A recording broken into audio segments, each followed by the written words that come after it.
So thank you for agreeing to do this. This is really going to be helpful. I'm curious about the history of the double bill of The American Dream and The Death of Bessie Smith and your association with Alan Schneider.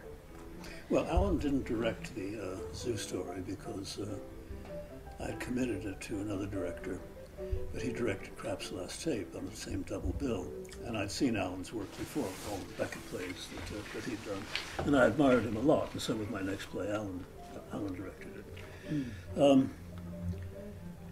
What can I tell you about him? He's an absolutely extraordinary director who cared about text, cared about doing what the playwright wrote, and intelligent man who asked hundreds of questions of his authors, and we had to know the answers, and that was very helpful.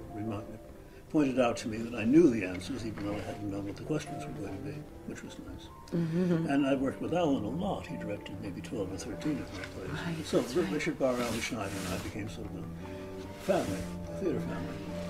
I have a specific question for you about American Dream.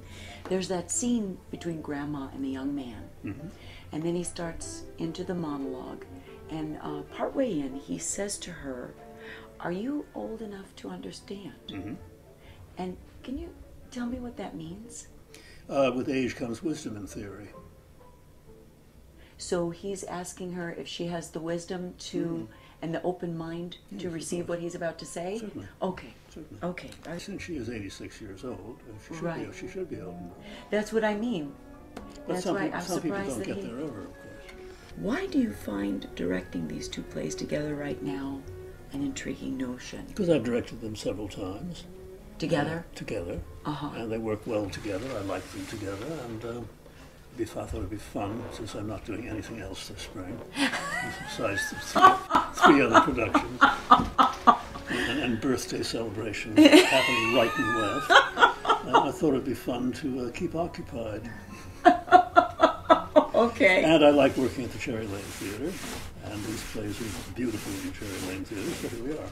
It's such a joy for me to walk into rehearsal, into the theater, and to hear these actors that you've chosen reading these lines. And it's really hysterical.